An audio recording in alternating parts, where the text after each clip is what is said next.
La parole de Dieu est très claire lorsqu'elle dit que personne ne peut se moquer de Dieu, car la personne récoltera toujours ce qu'elle aura semé. Malheureusement, il semble que beaucoup de gens continuent à ignorer cela, et même à défier cette vérité, comme si rien ne pouvait leur arriver. Et parmi ces personnes se trouve la chanteuse américaine Lady Gaga. Lors d'une de ses tournées les plus récentes, l'artiste a pensé qu'il serait une bonne idée de profaner le nom de Jésus-Christ devant tout le monde. Mais ce qu'elle ne savait pas, c'est que des conséquences terribles l'attendaient. Et dans la vidéo d'aujourd'hui, je vais te montrer exactement ce qui est arrivé à Lady Gaga au moment précis où elle a blasphémé contre Jésus. Et je vais te montrer aussi d'autres stars qui ont fait quelque chose de similaire. Malheureusement, cette attitude semble devenir à la mode, surtout parmi les chanteurs. Avant de commencer, je voudrais te demander de t'abonner à ma chaîne. C'est très rapide. Clique ici en bas sur le bouton s'abonner. À côté apparaîtra une cloche. Active la cloche de notification pour ne pas manquer aucune vidéo que je publierai. Je veux t'aider à comprendre la Bible de manière simple et facile, d'accord? Alors, allons-y. Dans le livre de l'Apocalypse, chapitre 22, Jésus a dit quelque chose à propos de lui-même. Regarde ce qui est écrit. « Je suis l'alpha et l'oméga, le premier et le dernier, le commencement et la fin. » Regardez ceci, frères et sœurs. Quand Jésus a dit qu'il est l'alpha et l'oméga, il montre qu'il a toujours existé et qu'il demeurera toujours jusqu'à la fin, d'accord? Et peut-être que vous ne le savez pas, mais l'alpha et l'oméga sont la première et la dernière lettre de l'alphabet grec, montrant qu'il est omnipotent et qu'il vit éternellement. Et tout à coup, certaines personnes manquent de respect envers quelque chose de si sacré, en ignorant la sainteté et la divinité de Jésus comme s'il était rien. Aujourd'hui, je veux parler non seulement de Lady Gaga et montrer c'est eux qui lui arrivent, mais je veux aussi montrer comment certaines femmes profitent de leur renommée, de leur popularité, pour se moquer du Christ. Et avant que vous me demandiez pourquoi je vais citer uniquement des artistes femmes, je veux que vous sachiez que cela n'a rien à voir avec le sexisme ni avec la discrimination. D'ailleurs, si vous voulez que je fasse une vidéo uniquement sur les hommes qui ont raillé le Seigneur, écrivez-le ici dans les commentaires, car je vais apporter un contenu très édifiant, d'accord? Alors allons-y. La première femme, Rihanna. Tout comme plusieurs autres, cette chanteuse américaine a également grandi dans un foyer chrétien. Cependant, lors d'une entrevue accordée à une station de radio, elle a clairement montré qu'elle ne souhaite pas suivre les enseignements qu'elle a reçus de sa famille concernant Jésus. Regardons ce passage de la vidéo ensemble. Why is your hand over your eyes? Because I'm a devil worshiper, what are you talking about? Voici, la présentatrice lui a demandé pourquoi elle faisait un signe de la main sur son œil, et Rihanna a répondu « Parce que je suis une adoratrice du diable ». Ayez pitié, frères et sœurs, et passons à la deuxième femme qui a blasphémé contre Jésus, Oprah Winfrey. Oprah est une animatrice de télévision, actrice et productrice américaine.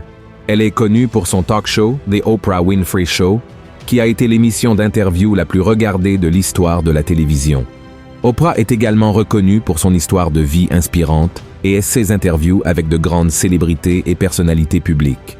Dans une ancienne interview, elle avait déjà déclaré que Jésus-Christ n'était pas le seul chemin vers le ciel, mais ce n'était pas la seule fois où elle a manqué de respect envers le Seigneur. Lors d'un talk show avec l'animateur Stephen Colbert, bien qu'ils prétendent tous deux être chrétiens, ils ont fait des blagues sur Dieu en interagissant avec une figure générée par ordinateur sur un écran qui prétendait être le Seigneur. Ensuite, le faux Dieu disait être fan d'Oprah et ajoutait « Je suis impatient de le dire à Jésus ».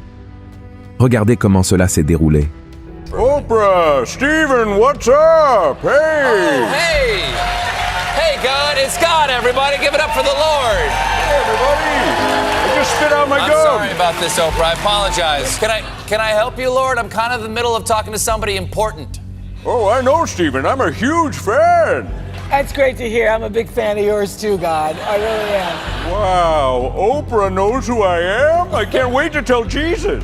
Oprah Winfrey 2020, yes she can! Maintenant, la troisième femme, Madonna. Il n'est pas surprenant que Madonna soit l'une des femmes qui manquent de respect à Jésus et à la foi chrétienne depuis le début de sa carrière. Elle a été, par exemple, l'une des premières artistes à utiliser la croix en collier et boucle d'oreille comme objet de mode. Quelque temps plus tard, elle a sorti le tube « Like a Prayer », ce qui signifie « comme une prière ». Dans le clip de la chanson, elle danse devant des crucifix en flammes, embrasse un saint noir et chante à l'intérieur d'une église. La controverse autour du clip a été telle qu'il a été interdit dans certains pays. Et cela ne s'est pas arrêté là. Le clip original de la chanson Justify My Love a été censuré sur MTV en raison de son degré élevé d'érotisme. Ensuite, Madonna, furieuse, a créé un autre clip encore plus agressif en récitant des versets du livre de l'Apocalypse. La situation a entraîné un appel du pape Jean-Paul II demandant aux Italiens de ne pas assister à sa tournée prévue dans le pays. Pendant les concerts en direct, la provocation envers Jésus-Christ et son peuple a atteint des sommets avec des simulations d'exorcisme et de masturbation. Peut-on croire cela, frères et sœurs? Alors passons maintenant à la quatrième femme, Ivete Sangalo. Ce dernier cas est le plus récent et s'est produit lors du dernier carnaval dans la ville de Salvador, au Brésil. Lors de sa participation sur le trio électrique d'Ivete Sangalo, la chanteuse Baby do Brasil a demandé à adresser un message à tous, disant que le rapt était très proche et que chacun devrait chercher Dieu tant qu'il le pouvait. Les paroles de Baby do Brasil ont surpris Ivete Sangalo, qui a montré son étonnement face à ces paroles, et ensuite la chanteuse bayanaise, d'un ton moqueur, a déclaré que Dieu n'allait pas laisser cela se produire et qu'elle balayerait l'Apocalypse, faisant référence à sa chanson devenue un succès pendant ce carnaval. Après avoir dit qu'elle balayerait l'Apocalypse, Ivete Sangalo, avec un visage apparemment changé, a continué en disant « Je vais chanter Macetando, parce que Dieu envoie le Macetando maintenant. C'est le Macetando de Jésus. La puissance de Dieu est plus grande que n'importe quel commandement, que n'importe quelle énergie, parce qu'il est la plus grande énergie de toutes. » Et les conséquences de ce manque de respect d'Ivete Sangalo ont peut-être été récoltées 48 heures plus tard au même carnaval. Le trio électrique d'Ivete Sangalo a été impliqué dans un grave accident à Salvador pendant que la chanteuse se produisait et il a failli basculer. Selon les informations, un tube de dioxyde de carbone du véhicule a explosé, faisant 2 blessés. Et vous pourriez vous demander maintenant, mais pasteur, pourquoi parlez-vous seulement de femmes qui ont ridiculisé Jésus et la foi chrétienne? Les hommes n'ont-ils pas fait de même?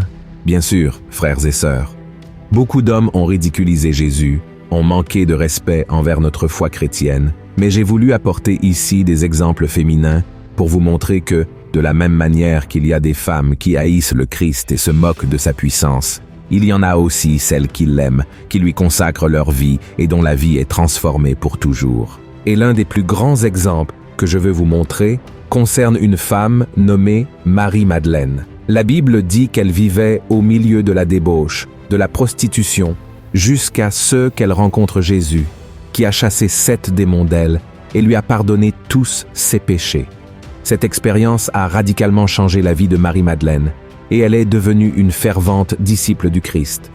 Aidant d'autres femmes dans le ministère de Jésus, elle était également présente lors des moments cruciaux de sa vie, comme sa crucifixion, et elle faisait partie des femmes qui préparaient des aromates pour oindre le corps du Christ après sa mort. Elle a également été la première à apprendre que Jésus était ressuscité et elle a eu la mission d'annoncer cette nouvelle aux disciples. Face à cela, je veux vous montrer, femmes, que peu importe les erreurs que vous avez commises dans le passé, si vous donnez vraiment votre vie à Jésus, il peut transformer votre vie de manière incroyable et vous utiliser de manière extraordinaire dans la vie de personnes que vous ne connaissez même pas. Amen. C'est pourquoi, soyez très prudentes avec les femmes dont vous vous inspirez. Quelles sont les valeurs qu'elles transmettent? Quel message prêchent-elles? Vous rapprochent-elles de Dieu ou vous en éloignent-elles? Soyez très attentives à cela, d'accord? Et en parlant de mauvaise influence, je vais tenir ma promesse, et maintenant je vais parler de Lady Gaga. Je ne sais pas si vous le savez, mais l'une des chansons les plus attendues des concerts de Lady Gaga s'appelle Judas. Incroyablement, ce n'est pas une coïncidence, d'accord? Les paroles parlent d'une femme profondément amoureuse d'un homme nommé Judas et font plusieurs références à des passages de la Bible et surtout à Jésus. Dans l'une d'entre elles, la chanteuse dit qu'elle laverait les pieds de Judas avec ses cheveux, si nécessaire, faisant clairement référence au passage de Jean chapitre 12, où Marie, la sœur de Lazare, lave les pieds de Jésus avec un parfum cher et les essuie avec ses cheveux. Ensuite, dans la chanson, elle dit qu'elle pardonne les mensonges de Judas et les 3 fois où il l'a trahi, faisant référence aux 3 fois où Pierre nie Jésus et également à la trahison de Judas Iscariote. De plus, Lady Gaga mentionne le Judas de la chanson comme étant un roi sans couronne et elle dit que Judas peut l'embrasser s'il se sent offensé. Et enfin, elle déclare ouvertement que Jésus est sa vertu mais que Judas est le démon auquel elle s'attache. Regardez ce non-sens, frères et sœurs. J'ai déjà entendu beaucoup de chansons qui parlent mal de Jésus, qui blasphèment, mais aucune n'est aussi vulgaire que celle-ci.